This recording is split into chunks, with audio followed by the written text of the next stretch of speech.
آج فیصلہ ہونا تھا۔ سب کی نگاہیں اس لیڈر پر تھیں کہ وہ کیا فیصلہ کرتا ہے، کیسے ان سب کے اختلاف کو ختم کرتا ہے۔ لیڈر کے ہونٹ حرکت میں آتے ہیں، فیصلہ سنایا جاتا ہے، ایسا فیصلہ جس سے وہاں موجود سب لوگ حیران ہو جاتے ہیں اور پھر ایک دوسرے پر اٹھنے والی تلواریں نیاموں میں ڈال لیتے ہیں۔ السلام علیکم ورحمۃ اللہ وبرکاتہ۔ ناظرین، آج ہم پیارے آقا صلی اللہ علیہ وسلم کے اعلان نبوت سے پہلے کی زندگی کے بارے میں سنیں گے۔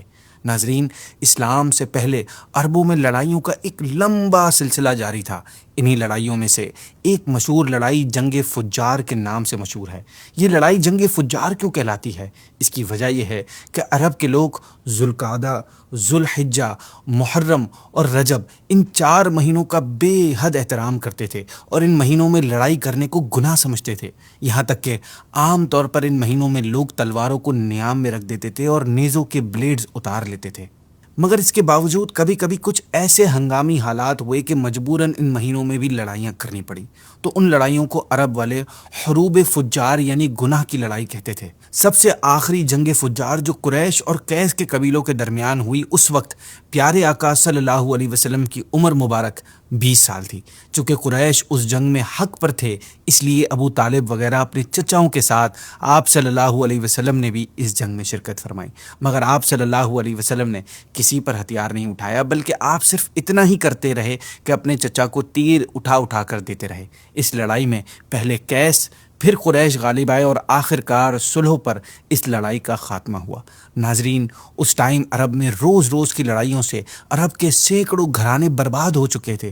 ہر طرف بد امنی اور آئے دن کی لوٹ مار سے ملک کا امن و امان برباد ہو چکا تھا۔ ان حالات میں کوئی بھی شخص اپنی مال و جان کو محفوظ نہیں سمجھتا تھا۔ اس بری صورتحال سے تنگ آ کر کچھ صلح پسند لوگوں نے جنگ فجار کے ختم ہونے کے بعد ایک اصلاحی تحریک یعنی ریفارم موومنٹ چلائی۔ ہوا یہ کہ قبیلہ قریش کے بڑے بڑے سردار عبداللہ بن جدعان کے مکان پر جمع ہوئے اور آپ صلی اللہ علیہ وسلم کے چچا زبیر بن عبد المطلب نے یہ سجیشن دی کہ ہمیں موجودہ حالات کو سدھارنے کے لیے کوئی ایگریمنٹ کرنا چاہیے۔ چنانچہ پھر خاندان قریش کے سرداروں نے ایک معاہدہ کیا اور قسم کھا کر عہد کیا کہ ہم لوگ ملک سے بد امنی دور کریں گے، مسافروں کی حفاظت کریں گے، غریبوں کی ہیلپ کرتے رہیں گے، مظلوم کی حمایت کریں گے، کسی ظالم یا غاصب کو مکے میں نہیں رہنے دیں گے۔ اس ایگریمنٹ میں پیارے آقا صلی اللہ علیہ وسلم بھی شریک ہوئے تھے اور آپ صلی اللہ علیہ وسلم کو یہ معاہدہ اتنا پسند تھا کہ اعلان نبوت کے بعد آپ صلی اللہ علیہ وسلم فرمایا کرتے تھے کہ اس معاہدے سے مجھے اتنی خوشی ہوئی کہ اگر اس معاہدے کے بدلے میں مجھے کوئی سرخ رنگ کے اونٹ بھی دے دیتا تو مجھے اتنی خوشی نہیں ہوتی۔ ناظرین، جب ہمارے پیارے آقا صلی اللہ علیہ وسلم کی عمر مبارک 25 سال کی ہوئی تو آپ کی سچائی اور امانت داری دور دور تک مشہور ہو چکی تھی۔ حضرت خدیجہ رضی اللہ تعالیٰ عنہ مکہ کی ایک بہت ہی ویل آف خاتون تھی۔ آپ رضی اللہ عنہ کے شوہر کا انتقال ہو چکا تھا۔ آپ رضی اللہ عنہ کو ضرورت تھی کہ کوئی امانت دار آدمی مل جائے تو اس کے ساتھ آپ رضی اللہ عنہ اپنا تجارت کا مال و سامان ملک شام بھیجیں۔ چنانچہ اس کام کے لیے آپ رضی اللہ عنہ نے پیارے آقا صلی اللہ علیہ وسلم کو چنا۔ آپ رضی اللہ عنہ نے پیارے آقا صلی اللہ علیہ وسلم کو یہ پیغام بھیجا کہ آپ میرا مال تجارت لے کر ملک شام جائیں، اس کام کا جو معاوضہ یعنی جو پیمنٹ ہوگی میں دوسروں کو دیتی ہوں، آپ کی امانت اور امانت داری کی بنا پر آپ کو 2 گنا دوں گی۔ پیارے آقا صلی اللہ علیہ وسلم نے آپ رضی اللہ عنہ کی درخواست منظور فرما لی اور پھر آپ تجارت کا مال و سامان لے کر ملک شام روانہ ہو گئے۔ اس سفر میں حضرت خدیجہ رضی اللہ عنہ نے اپنے ایک بھروسے مند غلام میسرہ کو بھی آپ صلی اللہ علیہ وسلم کے ساتھ بھیجا تاکہ وہ آپ کی خدمت کرتا رہے۔ جب آپ صلی اللہ علیہ وسلم ملک شام کے مشہور شہر بصرہ کے بازار میں پہنچے تو وہاں آپ صلی اللہ علیہ وسلم نستورہ راہب کے خانقاہ کے قریب ٹھہرے۔ نستورہ میسرہ کو بہت پہلے سے جانتا پہچانتا تھا۔ وہ آپ صلی اللہ علیہ وسلم کو دیکھتے ہی میسرہ کے پاس آیا اور پوچھا، اے میسرہ، یہ کون شخص ہے جو اس درخت کے نیچے ٹھہرے ہیں؟ میسرہ نے جواب دیا، یہ مکے کے رہنے والے ہیں اور خاندان بنو ہاشم کے فرد ہیں، ان کا نام محمد اور لقب امین ہے صلی اللہ علیہ وسلم۔ نستورہ نے کہا کہ اس درخت کے نیچے آج تک نبی کے سوا کوئی اور نہیں اترا، اس لیے مجھے پورا یقین ہے کہ آخری نبی یہی ہیں، کیونکہ آخری نبی کی تمام نشانیاں جو میں نے توریت اور انجیل میں پڑھی ہیں وہ سب ان میں دیکھ رہا ہوں۔ پھر وہ کہتا ہے کہ کاش میں اس وقت زندہ رہتا جب یہ اپنے نبی ہونے کا اعلان کریں گے، تو میں ان کی بھرپور مدد کرتا اور پوری ڈیڈیکیشن اور لائلٹی کے ساتھ ان کی خدمت میں اپنی تمام عمر گزار دیتا۔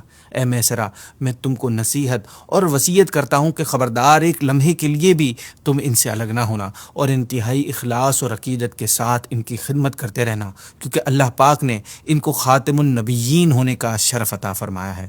ناظرین، پیارے آقا صلی اللہ علیہ وسلم بصرہ کے بازار میں بہت جلد تجارت کا مال سیل کر کے مکہ مکرمہ واپس آ گئے۔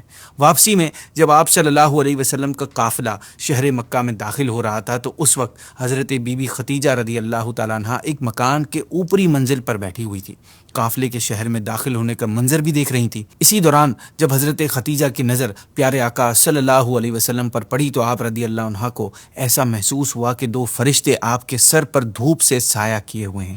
یہ منظر دیکھنے کے بعد حضرت خدیجہ رضی اللہ عنہ کے مبارک دل میں آپ صلی اللہ علیہ وسلم کے لیے خاص محبت اور عقیدت پیدا ہو گئی۔ پھر کئی دنوں بعد آپ رضی اللہ عنہ نے اپنے غلام میسرہ سے اس واقعے کا ذکر کیا تو میسرہ نے بتایا کہ میں تو پورے سفر میں یہی منظر دیکھتا رہا ہوں، اور اس کے علاوہ بھی میں نے بہت سی عجیب و غریب باتوں کو آبزرو کیا ہے۔ ناظرین، پھر میسرہ نے نستورہ راہب کی گفتگو اور اس کی عقیدت اور محبت کا ذکر بھی کیا۔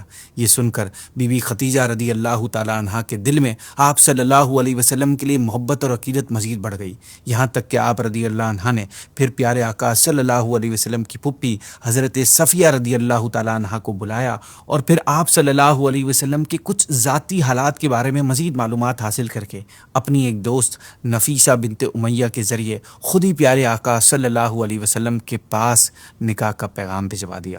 ناظرین، حضرت بی بی خدیجہ رضی اللہ تعالیٰ عنہ کے بارے میں آپ کو بتاتے چلیں کہ آپ مال و دولت کے ساتھ ساتھ انتہائی نیک اور شریف خاتون تھی۔ مکے والے آپ کی پاک دامنی اور پارسائی کی وجہ سے آپ کو طاہرہ یعنی پاک باز کہا کرتے تھے۔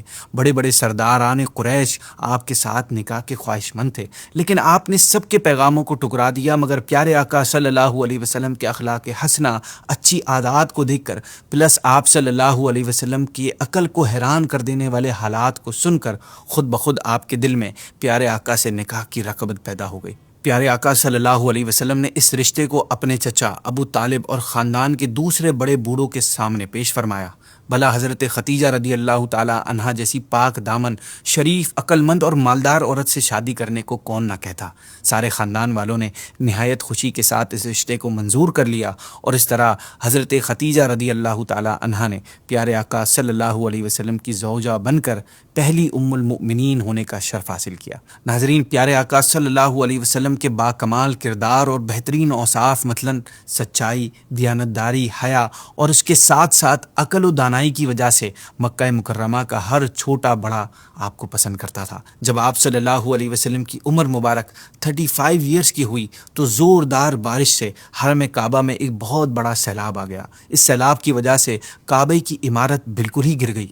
سو قریش نے یہ طے کیا کہ کعبے کی عمارت کو مکمل ڈھا کر پھر سے کعبے کو ایک نئی مضبوط عمارت کے ساتھ بنایا جائے، جس کا دروازہ بلند ہو اور چھت بھی ہو۔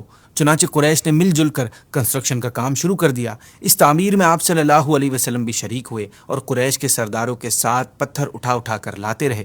مختلف قبیلوں نے تعمیر کے لیے مختلف حصے آپس میں بانٹ لیے۔ خیر، کعبے کی عمارت جب مکمل ہوئی اور حجر اسود تک پہنچ گئی تو اب ایک بات کو لے کر قبیلوں میں سخت جھگڑا کھڑا ہو گیا۔ وہ بات یہ تھی کہ ہر قبیلہ یہ چاہتا تھا کہ ہم ہی حجر اسود کو اٹھا کر دیوار میں لگا دیں تاکہ ہمارے قبیلے کے لیے یہ فخر کا سبب اور ایک آنر بن جائے۔ اس کشمکش میں 4 دن گزر گئے، نوبت یہاں تک پہنچائی کہ تلواریں نکل آئیں۔ پھر بالآخر 5ویں دن حرم کعبہ میں عرب کے تمام قبیلے جمع ہوئے اور اس جھگڑے کا فیصلہ کرنے کے لیے ایک بڑے بوڑھے شخص نے یہ سجیشن دی کہ کل جو شخص صبح سویرے سب سے پہلے حرم کعبہ میں داخل ہوگا اس کو فیصلہ کرنے والا مان لیا جائے گا۔ وہ جو فیصلہ کر دے گا، سب کو وہ ماننا پڑے گا۔ چنانچہ سب نے یہ بات مان لی۔ اللہ پاک کی شان کہ صبح جو شخص حرم کعبہ میں داخل ہوا وہ خود ہمارے پیارے آقا صلی اللہ علیہ وسلم ہی تھے۔ آپ صلی اللہ علیہ وسلم کو دیکھتے ہی سب پکار اٹھے کہ اللہ کی قسم یہ امین ہے، اس لیے ہم سب ان کے فیصلے پر راضی ہیں۔ ناظرین، آپ صلی اللہ علیہ وسلم نے اس ڈسپیوٹ کو اس طرح ختم کیا کہ پہلے آپ نے یہ حکم دیا کہ جس جس قبیلے کے لوگ حجر اسود کو اس کے مقام پر رکھنا چاہتے ہیں ان کا ایک ایک سردار چن لیا جائے۔ چنانچہ ہر قبیلے والوں نے اپنا اپنا سردار چن لیا۔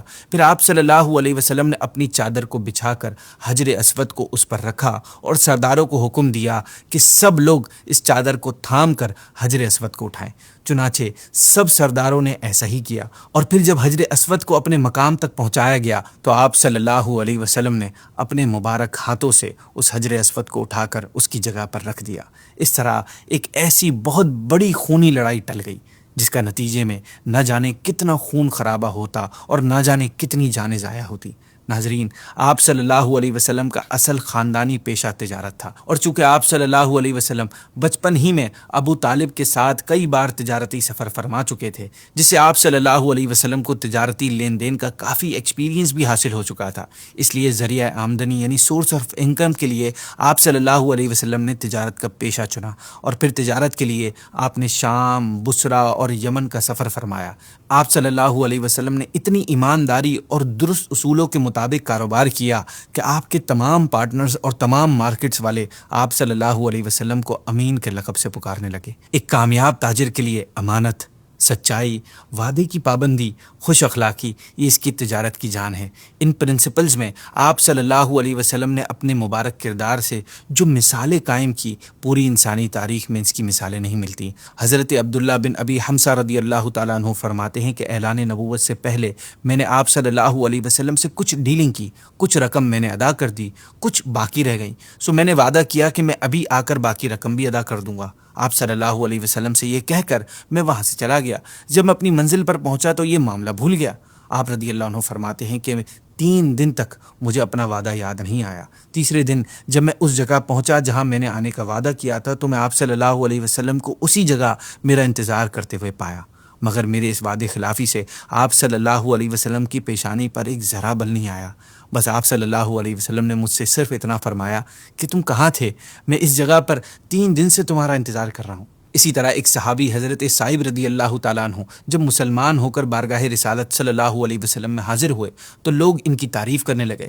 یہ دیکھ کر آپ صلی اللہ علیہ وسلم نے فرمایا میں انہیں تم سے زیادہ جانتا ہوں۔ حضرت صائب رضی اللہ تعالیٰ عنہ کہتے ہیں کہ میں نے عرض کیا رسول اللہ صلی اللہ علیہ وسلم میرے باپ آپ پر قربان ہوں۔ آپ نے سچ فرمایا، اعلان نبوت سے پہلے آپ میرے شریک یعنی تجارت میں پارٹنر تھے، اور آپ کیا ہی بہترین پارٹنر تھے، آپ نے کبھی کسی سے لڑائی جھگڑا نہیں کیا۔ ناظرین، اعلان نبوت سے پہلے نبی کریم صلی اللہ علیہ وسلم کے جو قریبی دوست اور ساتھی تھے وہ سب نہایت با اخلاق، سمجھدار اور باوقار لوگ تھے۔ ان میں سب سے زیادہ قریبی حضرت ابو بکر صدیق رضی اللہ تعالیٰ عنہ تھے، جو برسوں آپ صلی اللہ علیہ وسلم کے ساتھ تجارت اور سفر میں شریک رہے۔ اسی طرح حضرت ختیجہ رضی اللہ تعالیٰ عنہ کے کزن حضرت حکیم بن حزام رضی اللہ تعالیٰ عنہ بھی آپ صلی اللہ علیہ وسلم کے خاص ساتھیوں میں شامل تھے۔ آپ رضی اللہ عنہ قریش کے بڑے سردار تھے۔ اسی طرح حضرت دماد بن ثعلبہ رضی اللہ تعالیٰ عنہ جو زبان جاہلیت میں میڈیکل اور سرجری کے پروفیشن سے تعلق رکھتے تھے، یہ بھی آپ صلی اللہ علیہ وسلم کے خاص ساتھیوں میں سے تھے۔ آپ صلی اللہ علیہ وسلم کے اعلان نبوت کے بعد یہ اپنے گاؤں سے مکہ آئے تو کفار قریش کی زبانی یہ پروپیگنڈا سنا کہ محمد مجنون ہو گئے ہیں، معاذ اللہ صلی اللہ علیہ وسلم۔ اسی کے بعد پھر آپ نے ایک مرتبہ دیکھا کہ پیارے آقا صلی اللہ علیہ وسلم راستے میں تشریف لے جا رہے ہیں، اور آپ صلی اللہ علیہ وسلم کے پیچھے لڑکوں کا ایک جھنڈ ہے جو شور مچا رہا ہے۔ یہ دیکھ کر آپ رضی اللہ عنہ کو کچھ شبہ پیدا ہوا، اور پرانی دوستی کی بنا پر آپ کو بہت دکھ بھی ہوا حضور کو لے کر، یعنی آپ یہ سمجھ رہے تھے کہ واقعی آپ صلی اللہ علیہ وسلم کو کوئی بیماری ہو گئی ہے۔ چنانچہ آپ رضی اللہ عنہ پیارے آقا صلی اللہ علیہ وسلم کے پاس آئے اور کہا، اے محمد صلی اللہ علیہ وسلم، میں طبیب ہوں اور جنون کا علاج کر سکتا ہوں۔ یہ سن کر آپ صلی اللہ علیہ وسلم نے اللہ پاک کی حمد و ثنا کے بعد کچھ جملے ارشاد فرمائے جن کا آپ رضی اللہ عنہ کے دل پر اتنا گہرا اثر ہوا کہ آپ اسی وقت کلمہ پڑھ کر اسلام قبول کر لیا آپ نے۔ اسی طرح ایک صحابی ہیں حضرت قیس بن سائب رضی اللہ تعالیٰ عنہ، یہ تجارت کے کاروبار میں آپ صلی اللہ علیہ وسلم کے پارٹنر ہوا کرتے تھے اور آپ صلی اللہ علیہ وسلم کے گہرے دوستوں میں بھی تھے۔ یہ کہا کرتے کہ آپ کا معاملہ اپنے تجارتی پارٹنرز کے ساتھ ہمیشہ نہایت ہی صاف ستھرا رہتا اور کبھی کوئی جھگڑا نہیں ہوتا تھا۔ ناظرین، پیارے آقا کے بچپن سے تقریباً 40 سال کی عمر ہو گئی، لیکن زمانہ جاہلیت کے ماحول میں رہنے کے باوجود آپ صلی اللہ علیہ وسلم مشرکانہ ریچولز اور جاہلانہ طریقوں سے ہمیشہ دور رہے۔ شہر مکہ اس وقت شرک اور جھوٹے خداؤں کی عبادت کا سب سے بڑا مرکز تھا۔ اس سے اندازہ لگائیے کہ خود خانہ کعبہ میں 360 جھوٹے خدا رکھے ہوئے تھے جن کی عبادت ہوتی تھی، اور آپ صلی اللہ علیہ وسلم کے خاندان کے بھی کچھ افراد ہی کعبے کے کیئر ٹیکرز اور سجادہ نشین تھے۔ لیکن اس کے باوجود آپ صلی اللہ علیہ وسلم نے کبھی بھی غیر اللہ کے آگے سر نہیں جھکایا۔ ان شارٹ، وہی نازل ہونے اور اعلان نبوت سے پہلے بھی آپ صلی اللہ علیہ وسلم کی مقدس زندگی اخلاق حسنہ سے روشن اور تمام چھوٹی بڑی برائیوں اور عیب سے پاک و صاف رہی۔ یہی وجہ ہے کہ اعلان نبوت کے بعد آپ صلی اللہ علیہ وسلم کے دشمنوں نے اپنی بھرپور کوشش کی کہ کسی طرح کوئی چھوٹا سا عیب ہی آپ صلی اللہ علیہ وسلم کی زندگی کے کسی دور میں بھی مل جائے تو اس کو اچھال کر وہ آپ صلی اللہ علیہ وسلم کے کریکٹر پر حملہ کر کے لوگوں کی نگاہوں میں آپ صلی اللہ علیہ وسلم کو گرا دے۔ مگر تاریخ گواہ ہے، ہسٹری گواہ ہے کہ ہزاروں دشمن سوچتے سوچتے تھک گئے، تلاش کرتے کرتے مر گئے، لیکن کوئی ایک ایسا واقعہ نہیں مل سکا جس سے وہ آپ صلی اللہ علیہ وسلم پر انگلی اٹھا سکیں۔ یہ شان ہے نبی پاک صلی اللہ علیہ وسلم کی۔ ناظرین، اسی کے ساتھ ہم یہ ایپیسوڈ کو اینڈ کرتے ہیں۔ نیکسٹ ایپیسوڈ میں ایک نئے فیز کے بارے میں سنیں گے کہ جب آپ صلی اللہ علیہ وسلم کی کیفیات میں کچھ تبدیلیاں آنا شروع ہوئیں، سو کیا ہوا۔ اجازت دیجیے۔ السلام علیکم ورحمۃ اللہ وبرکاتہ۔